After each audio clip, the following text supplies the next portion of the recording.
Bismillahirrahmanirrahim.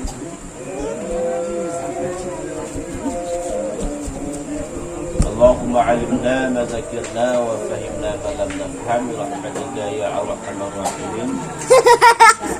Allahumma zidna ilma wa alhiqna bi salihin wa faqihna fid din wa fahimna hadzal kitab amin ya rabbal alamin.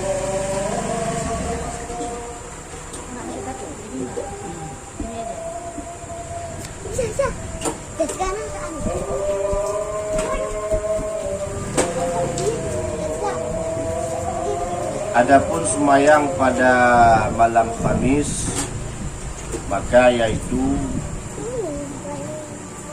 sabda Nabi sallallahu alaihi wasallam,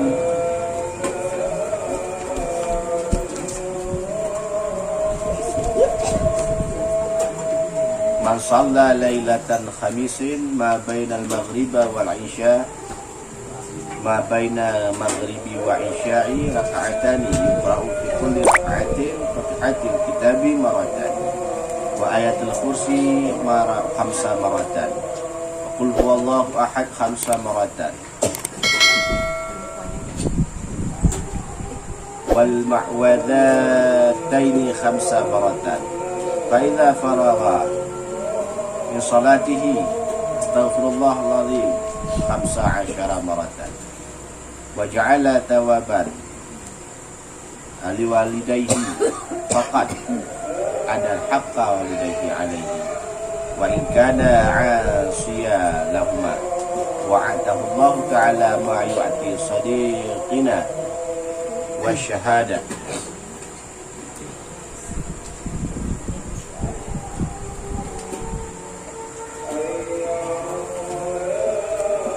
Artinya barang siapa sembahyang pada malam Khamis antara maghrib dan Isya 2 rakaat, padahal membaca tiap-tiap rakaat akan Al-Fatihah dan ayat kursi 5 kali dan qul huwallahu ahad 5 kali dan qul a'udzu birabbil falaq 5 kali dan qul a'udzu birabbin nas 5 kali. Apabila selesai daripada sembahyangnya itu akan mengucap astaghfirullahaladzim 15 kali dan menjadikan akan dia thawabatnya, akan thawabnya itu bagi kedua ibu bapaknya, akan sungguhnya telah membayar ia akan hak ibunya dan bapaknya atasnya.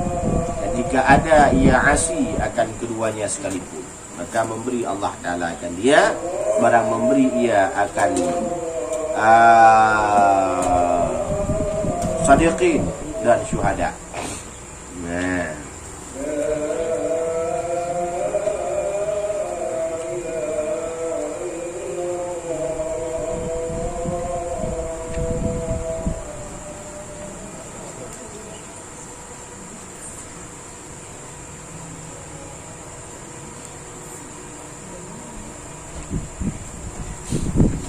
siapa saja yang melakukan salat pada malam Khamis, kata Nabi, siapa saja sembahyang pada malam Khamis yang waktunya pada antara maghrib dan Isya 2 rakaat, padahal membaca pada tiap-tiap rakaat Al-Fatihah dan ayat kursi 5 kali, qul huwallahu ahad 5 kali, qul a'udzu birabbil falaq 5 kali dan qul a'udzu birabbin nas 5 kali per rakaat. Artinya rakaat yang pertama pun itu, rakaat yang kedua pun itu dibaca.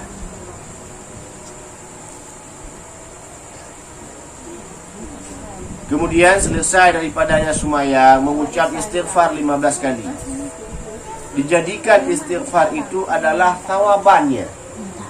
Artinya dihadiahkan istighfar itu kepada orang tuanya, yaitu kepada ibu bapa, maka sungguhnya telah membayar akan dia hak ibunya dan bapaknya atasnya. Telah membayar hak dia kepada ibunya dan bapaknya. Balas jasa. Kalau di dunia Tak sanggup kita membalas jasa keduanya. Tapi setelah matinya, yaitu dengan kita balaskan jasa mereka dengan memintakan ampun kepada mereka.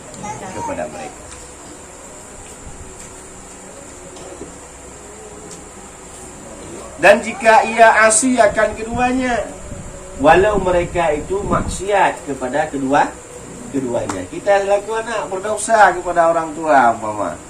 Walau demikian sekalipun, dan memberi Allah Ta'ala akan dia barang memberi ia akan sadiqin. Ditulis diberikan pahala kepada orang tersebut, yaitu pahala orang sadiqin dan pahala orang syuhada. Diberikan pahala kepada orang yang berbuat demikian seperti pahala orang yang benar dan pahala orang yang syahid. Ya.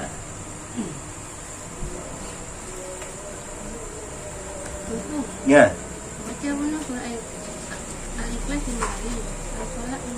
Ayat kursi 5 kali. Ya, pertama. Yang kedua surat Qul huwallahu ahad 5 kali. Kemudian Qul a'udzu birabbil falaq 5 kali. Kemudian Qul a'udzu birabbin nas 5 kali. Tiap rakaat. Tiap rakaat. Ya. Kemudian setelahnya semayang, bacakan istighfar 15 kali, diniatkan pahala kepada orang tuanya. Nah, maka dibalas oleh Allah Ta'ala akan pahalanya kepada mereka itu seperti pahala orang sadiqin.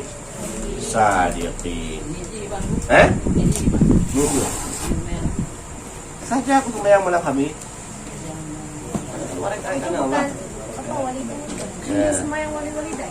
Ban, sembahyang malam kami. Berarti sama DN gitu. Untuk laki-laki satu. Pasti yang kita. Hah? Pasti itu. Hah? Kenapa brand kau satu? Beng. Bukan itu duit.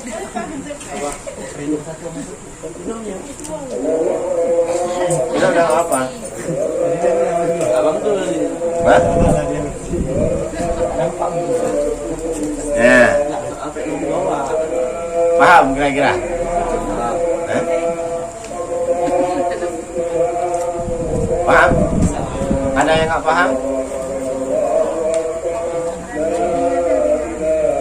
Ada yang tidak paham?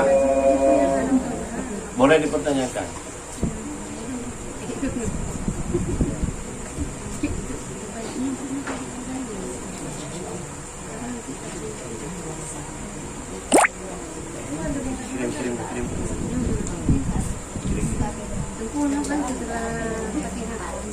Ya? Setelah Al-Fatihah, dalam semayang. Ya, sama. Rakaat pertama, rakaat kedua sama. Nah, setelah semayang baru dibacakan istighfar sebanyak 15 kali. Yang dihadiahkan pada istighfar tersebut kepada orang tua kita. Ya. Umpama marah kita untuk orang tua kita, ataupun orang kita berdosa dengan orang tua kita, ya, maka istighfar banyak-banyak ulama. Bila mereka marah kepada kita pun banyak-banyak istighfar untuk mereka. Pakailah.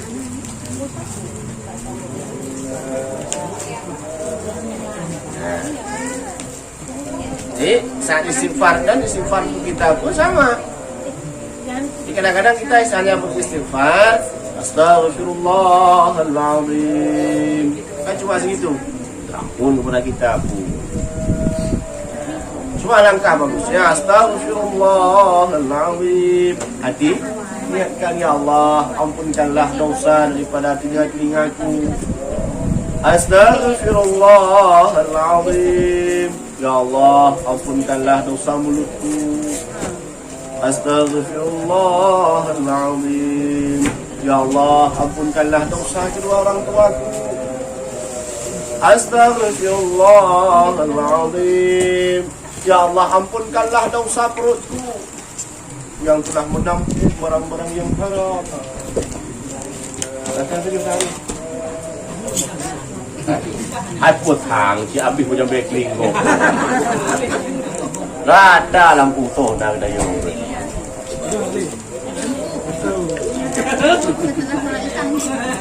Batasan waktu maghrib antara maghrib dan Aisyah.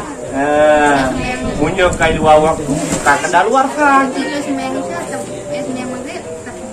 Tak buat sunat Ma'diyah ini. Ma'diyah maghrib. Dia Ma'diyah maghrib. Ya, semayang Isya ini kan belum selesai. Ya, apa dulu? Oh, yang ada di kiranya. Ini langsung ayam sih. Semayang ini baru semayang Isya. Cukup nanti semalam kan? Ada lagi.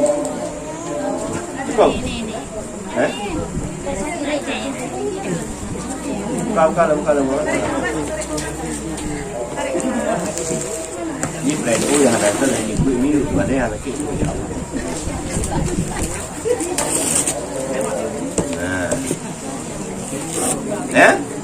Paham kira-kira Adapun sembahyang pada malam Jumat itu maka yaitu sabda Nabi sallallahu alaihi wasallam man shalla lailatal jum'ata ma baina maghriba wa isya'a asaniyati 10 rak'atan yuqra'u fi kulli rak'atin fatihatul kitabi maratan wa qul huwallahu ahad 11 maratan fa ka'annama Abdullah taala isnatin 10 sunatan bi siyami nahari wa qiyami lailatan.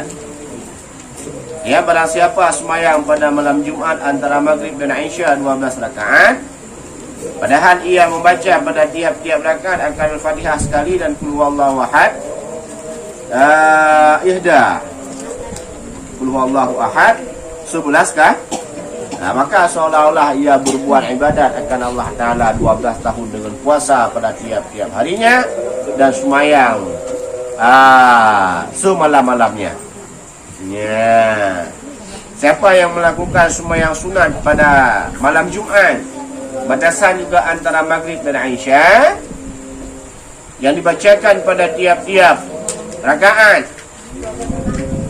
yaitu surat Qul huwallahu ahad 11 kali. Ya. Siapa saja yang melakukan sembahyang sunat pada malam Jumat, waktu antara maghrib dan Isya, bacakan pada tiap-tiap rakaat setelah Al-Fatihah akan Qul huwallahu ahad 11 kali, maka seolah-olah ia berbuat ibadat akan Allah Ta'ala 12 tahun. Ya, 12 tahun itu full. Pahala diberikan oleh Allah 12 tahun ibadat, full ibadat. Ada ibadat bila tanya lebih pahala full. Nisbah daripada pahala.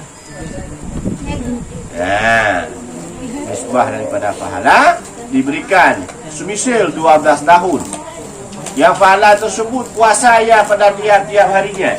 Pahala puasa pada tiap-tiap hari. Dan ibadat pada sembahyang malam pada tiap-tiap selama 12 tahun. 12 tahun berdua. Tuh.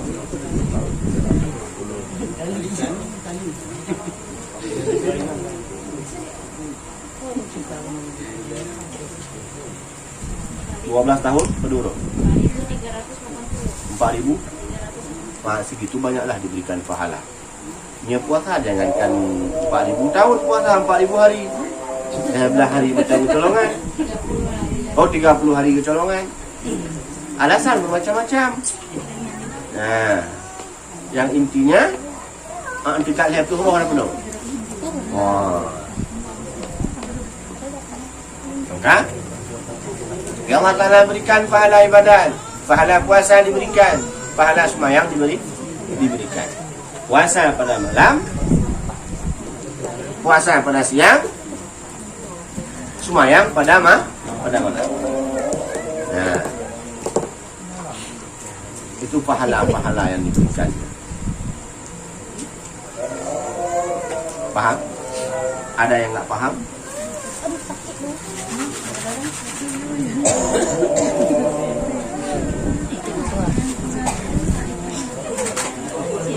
Ada yang tidak paham?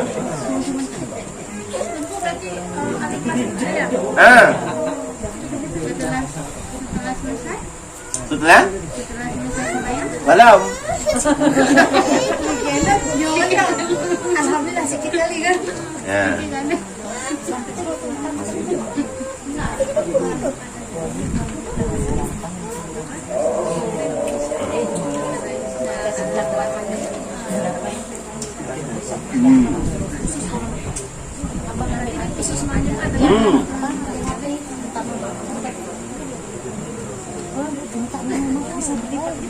Ya. Kan 33 kali salah Jumat, 16 Iya.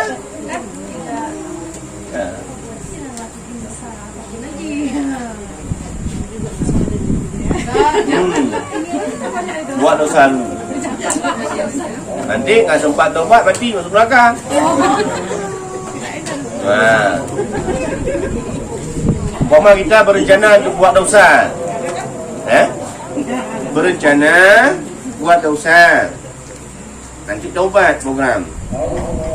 Dan ada program taubat. Nah, taruhlah dapat taubat, tapi dengan dosa menegahkan kita untuk taubat. Berbuat dosa, dengan banyak berbuat dosa, maka membawa kita kepada malas taubat. Bukan tidak taubat, malas untuk taubat. Kenapa? Karena semakin banyak dosa yang kita buat, semakin tertutup nur iman kita. Ya, semakin banyak dosa, semakin tertutup nur iman, semakin tertutup akal sehat kita. Ya, maka untuk kembali kepada taubat, apa yang menolong ini? Ya. Karena taubat tidak semudah membalikkan telapak tangan. Syaitan kan lagi ternyut. Syaitan tidak sama seperti kita. Syaitan akan mengambil sekecil apapun maksiat itu, akan mengambil kesempatan daripadanya. Maka kemaksiatan orang-orang jahil dengan kemaksiatan orang alim beda level. Nah, orang jahil berbuat maksiat seolah-olah tak terasa dengan kemaksiatannya, maka agak sedikit upatan kepada orang jahil ketimbang upatan kepada orang alim. Dia orang jahil, dia nggak semayang berhari-hari, nggak semayang, nggak diopen, nggak dikata sama orang alim, kok dia nggak semayang. Satu perbandingan dengan orang alim tidak semayang.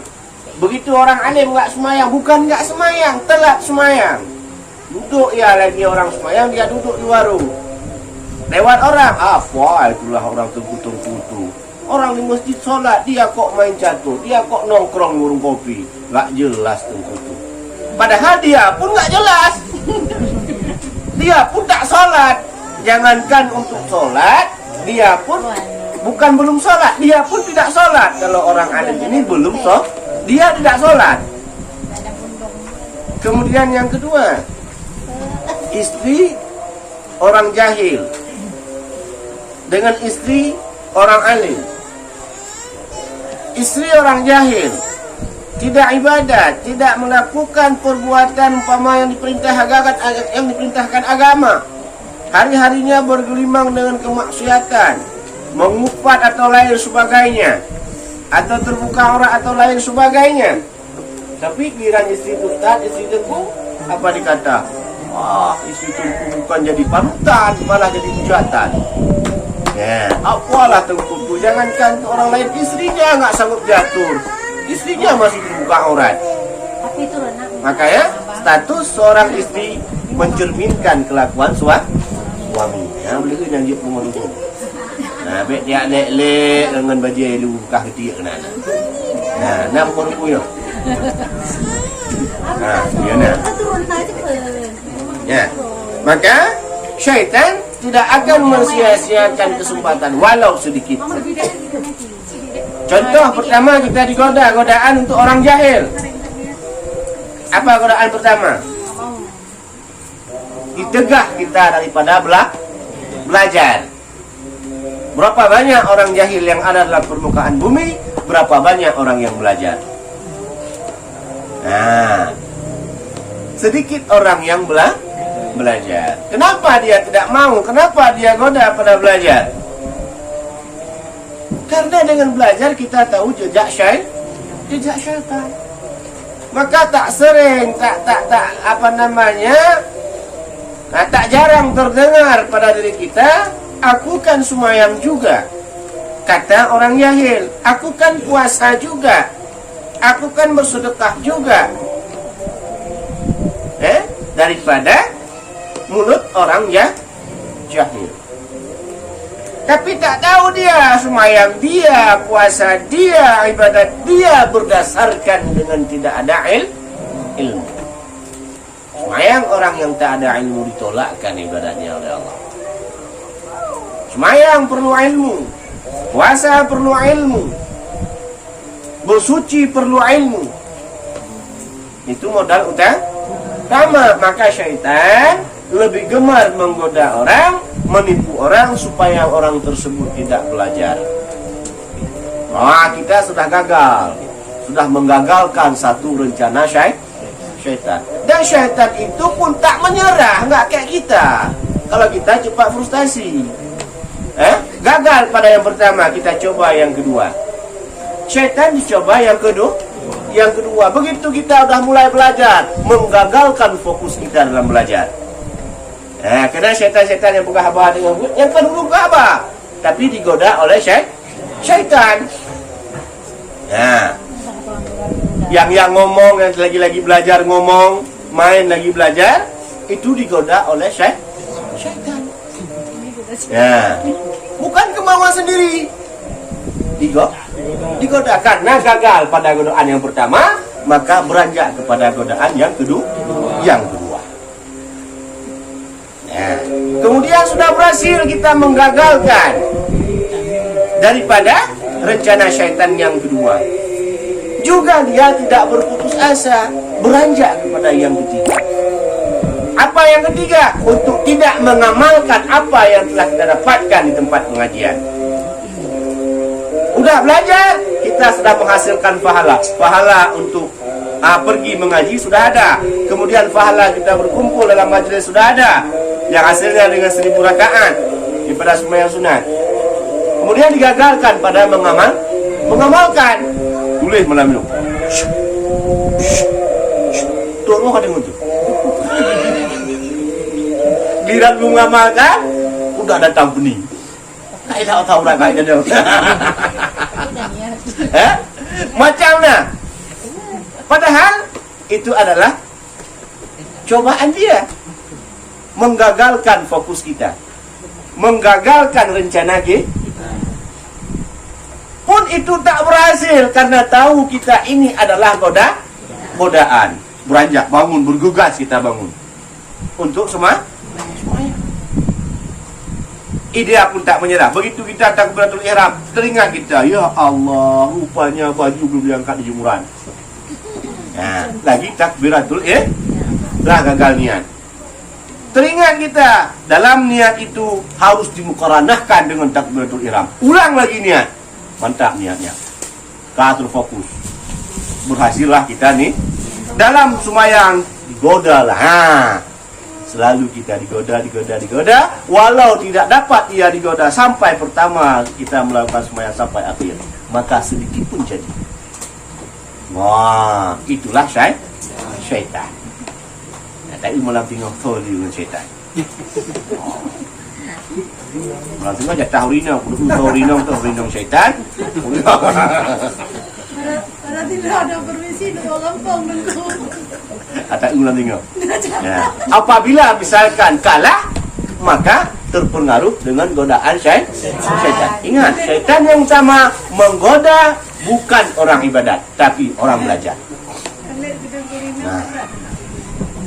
Itu godaan yang pertama. Nggak cukup belajar seminggu 2 kali tidak cukup. Ya. Tidak cukup belajar seminggu sekali, tidak cukup.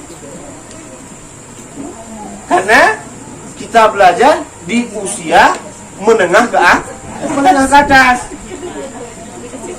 Ya. Rak meninggal itu namanya. Padahal seminggu segala. Ya.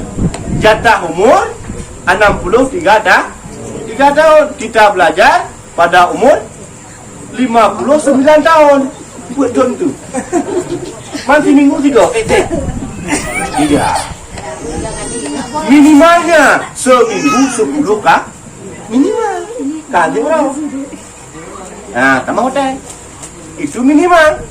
Kenapa? Karena banyak masa yang lalu kita lewatkan. Ya. Maka dengan apa yang kita dapatkan, teruslah kita beramal untuk menjadikan daripada amal tambahan untuk menutupi daripada amal kita yang tertinggal.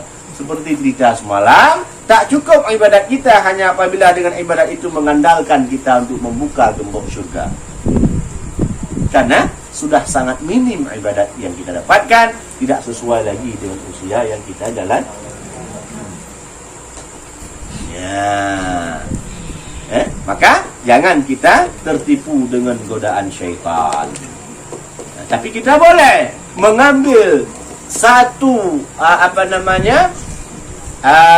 istilahnya satu tekad yang ada pada syaitan.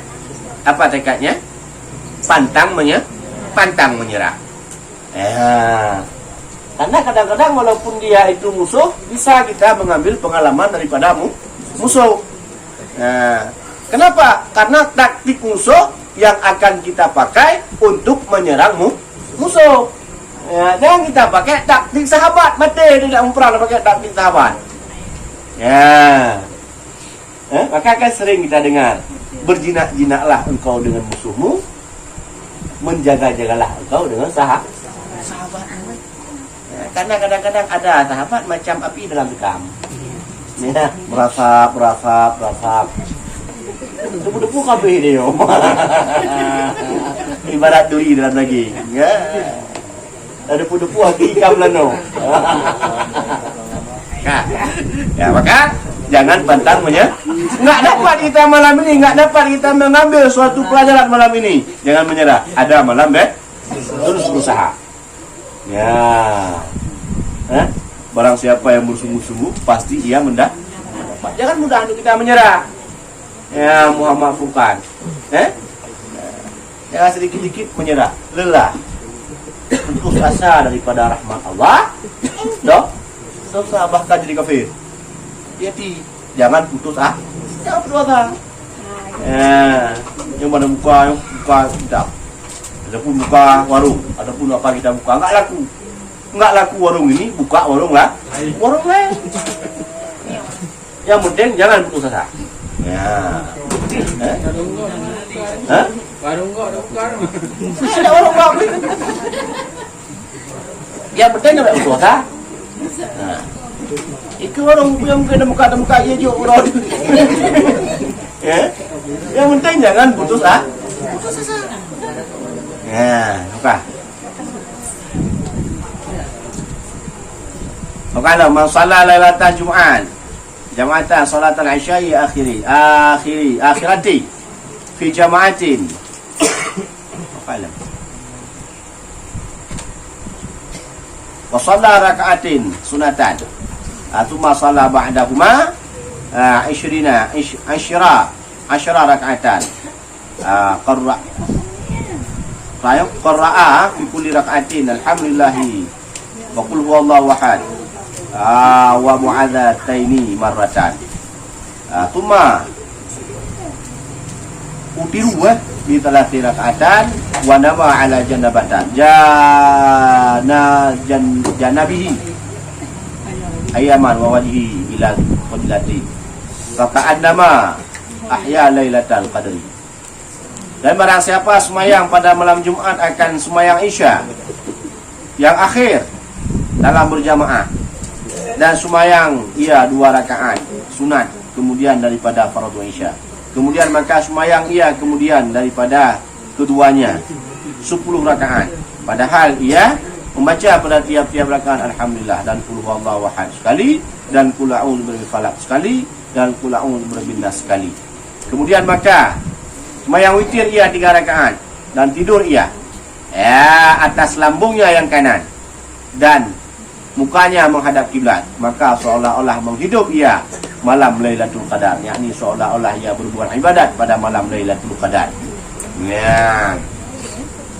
Siapa yang semayang setelah semayang Isya berjamaah, kemudian semayang 2 rakaat, dan kemudian semayang ia setelah semayang sunat Ba'diyah 2 rakaat, disemayangkan akan semayang sunat malam Jumat 10 rakaat setelah Isya dan setelah Ba'da Isya.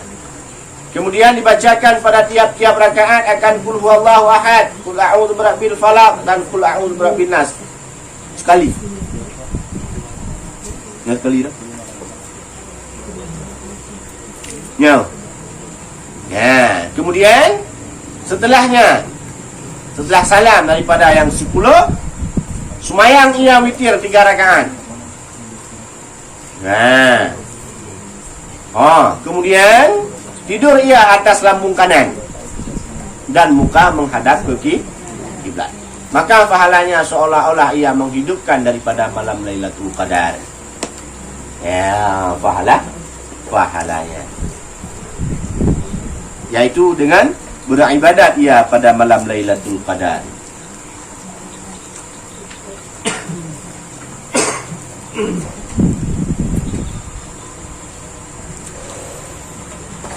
Dan adapun sembahyang pada malam Sabtu, maka yaitu sabda Nabi sallallahu alaihi wasallam, "Man shalla lailata sabti bainal maghribi wal isya'i asnatin asyara rak'atan bana lahu qasran fil jannah wa ka'annama tasdiqi ala kulli mu'minin wal mu'minatin wa tabra'a minal yahudi wa nasrani wa kana haqqa ala Allahi an yaghfira lahu." Dia barang siapa ia sembahyang pada malam Sabtu antara Maghrib dan Isya 12 rakaat, Isya diperbuatkan baginya mahligai dalam syurga, dan seolah-olah ia memberi sedekah atas segala orang mukmin laki-laki dan mukmin perempuan, dan lepas daripada Yahudi dan Nasrani, dan adalah hak atas Allah Ta'ala bahawa mengampuni baginya. Ya. Siapa yang melakukan solat pada malam Sabtu, yaitu waktunya barang antara Maghrib dan Isya, yaitu 12 rakaat. Ya. Nak baca apa? Nanti baca apa? Ya. Setelah baca Al-Fatihah, baca ayat boleh barang-barang mana kita bisa baca. Ya. Enggak, malam Jumat dah ya. Nanti bilang malam Jumat. Nanti malam Sabtu. Dan diperbuat oleh Allah Ta'ala bagi yang mahligai dalam syurga, dan seolah-olah ia memberi sedekah segala orang mukmin laki-laki dan mukmin perempuan. Seolah-olah pahalanya diberikan, seolah-olah ibarat kita memberi pahala kepada laki-laki, memberi sedekah kepada laki-laki yang Islam dan kepada Islam yang perempuan. Dan dilepaskan oleh Allah Ta'ala kita daripada Yahudi, tidak tergolong kita daripada Yahudi dan daripada Nasrani, selamat. Dan diampunkan oleh Allah Ta'ala bagi kita akan segala dosa-dosa kita. Titik. Kalau ada yang mau dipertanyakan, boleh dipertanyakan. Sembahyang malam Jumat setelah Isya. Malam Jumat setelah Isya. Semayangkan. Siapa yang melakukan semayang pada malam Jumat setelah Isya, yaitu setelah semayang Isya dan setelah sunat Isya, sunat Ba'diyah Isya. Kemudian dilakukan sembahyang 10 rakaat, yang dibacakan pada tiap-tiap rakaat Al-Fatihah dan Qul huwallahu ahad dan Qul a'udzu birabbil falaq dan Qul a'udzu birabbin nas sekali. Kemudian setelah selesai 10 rakaat, dilakukannya solat witir 3 rakaat.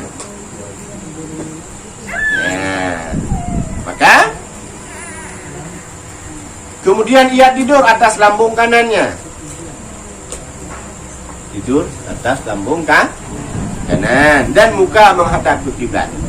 Maka seolah-olah ia menghidupkan malam Lailatul Qadar.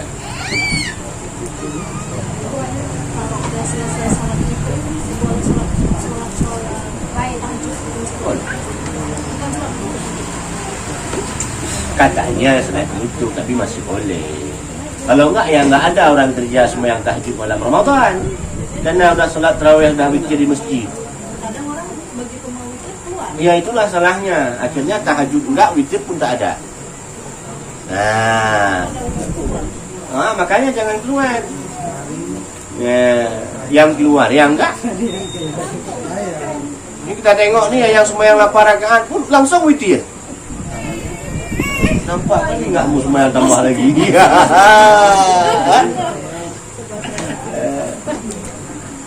Ya saya muda-muda, yang herannya yang muda yang lakukan 8 rakaat.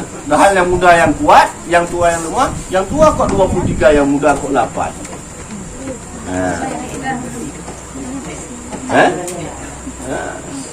Apa beno bulan puhe? Oh, berapa lagi? Lampajak, riwang wo 17 ke? 17 ke, Oh, dulu lampajak benar-benar nanti dah ke nanti tak peng body no? Tiga aja lah orang wayang. Ada air ya. Maka dari tahun ke tahun, semakin hari coba kita buatkan tingkat kualiti ibadat kita kepada Allah. Jangan semakin hari kita makin menurun ibadat kepada Allah. Karena kebutuhan kita semakin hari semakin bertambah. Semakin bertambah kebutuhan kita, semakin ditambah oleh Allah rezeki kita, masa ibadat kita semakin menurun. Hari-hari bertambah, kebutuhan kita bertambah. Dulu jalan kaki hanya perlu tilok tegak. Yang kata jangan perlu angin lom. Perlu rantai, perlu ban, naik kereta, naik Honda, dah isi minyak. Semakin hari semakin bertambah. Naik mobil, isi minyak, isi ban, pajak, segala macam. Semakin banyak pengeluaran, maka Allah semakin banyak memberi kepada kita. Maka kita semakin meningkatkan ibadat kita kepada Allah. Jangan kita kurangkan. Sampai otak karaya jabatan, kah kudu ibadat kepada Allah. Otak ganti nomor aja. Saat miskin, ya Allah, jikalau aku kaya, aku berikan zakat. Ya Allah, jikalau aku nantinya punya kedai, tak rajin-rajinlah aku ngaji. Banyak betul. Punya kedai, tak rajin-rajin ngaji. Malas-malas. Karena rupanya silap waktu berdoa. Mau dia bilang, rajin-rajin aku ngaji, rajin-rajin aku ibadat. Karena dia aku pengen cepat, biar cepat diijabahkan, maka aku ucaplah, tak rajin-rajin aku ngaji, tak rajin-rajin aku ibadat. Pas waktu diijabahkan, teringat dia, aku semakin kaya, kok semakin malas beribadat. Bukan, tu memori berikut, rupanya salah doa ni. Maka, betul-betul doa. Ya. Gampang. Maka, semakin tingkat diberikan ketingkatan oleh Allah Ta'ala kepada kita, maka semakin tingkatkan ibadah kepada Allah. Ya, fa in syakartum la'azidannakum wa in kafartum 'adzabi maka apabila engkau syukur dengan nikmatku, makna syukur, kita semakin diberi oleh Allah Ta'ala nikmat, semakin kuat kita beribadah kepada Allah. Ya, maka akan ditambah nikmat itu kepada kita. Apabila kufur, azab Allah lebih pedih. Ya, jadi apabila ada umpama yang kita rasakan merupakan cobaan atau ujian, maka sadar itu ada kesalahan kita dengan Allah, perbaiki. Bila pun sudah kita kontrol tak ada kesalahan, maka ingat itu ujian kepada kita. Ya, maka sabar. Kalau enggak mau sabar umpama pahit, sakit, getir, ruhang, padat, berapa maselam, enggak tahu sabar, keluar kepada Allah. Keluar di bawah langit ya, apabila tidak mau menerima qada dan kadarnya Allah, jangan duduk di bawah langit Allah. Jangan jadi manusia. Karena tiap manusia diberikan cobaan oleh Allah. Kemudian dalam cobaan itu diberikan kesabaran oleh Allah. Maka sabar, diperintahkan sabar. Jauh-jauh hari. Ya, pama sakit diberikan cobaan kepada kita. Lebih sakit cobaan diberikan kepada Nabi lagi. Lebih sakit cobaan diberikan kepada sahabat-sahabat Nabi lagi. Hotel perang, nak tengok perang Uhud? Nak tengok dulu perang hotel perang Uhud kan? Ingat dihadapkan oleh Allah antara anak dengan orang tua. Hamzah di sini di pihak Rasulullah, ayah Hamzah di pihak lain. Di Hamzah anak buruk ambil posisi yang berpas-pasan dengan ayahnya. Payah po. Itu kan cobaan. Diteskan keimanan oleh Allah. Ya, dia tanya nanti. Ayo apa ya po? Mau? Mau nggak? Ana sotim. Tapi di posisinya antara agama dengan ayahnya. Harus bela agama. Ayah salah umpamanya, ayah kita umpama maaf syakab kita bilang mati umpama orang kafir dan kafir harbi yang akan menyerang Islam, walaupun ayah kita itu harus bunuh. Ya, tidak berapa kali. Dia kan durhaka. Tidak durhaka dengan sikap kafir. Itu adalah daging itu gara-gara dia ada saya ada saya apa itu kah? Ya, agama nomor satu. Kon lagi katanya agama lu mau dijumlah. Paham Allah a'lam bishawab. Ilaihi raji'un bil ma'af. Sallallahu ala Muhammad sallallahu alaihi wasallam. Sallallahu ala Muhammad sallallahu alaihi wasallam. Sallallahu ala Muhammad. Ya Rabbi salli alaihi wasallim. Ciri-ciri orang yang munafik ni. Ciri-ciri orang munafik, istilah kata lain di mulut, lain di hati. Di mulut berkata ia bersama Nabi, di belakang Nabi berkata ia bersama Yahudi. Perbuatannya hanya lagi apa? Yang ciri-ciri orang munafik. Mulutnya berkata manis, tapi perbuatannya tidak manis pahit. Hana sesuai apa? Dia mengata yang bagus, tapi berbuat yang jahat.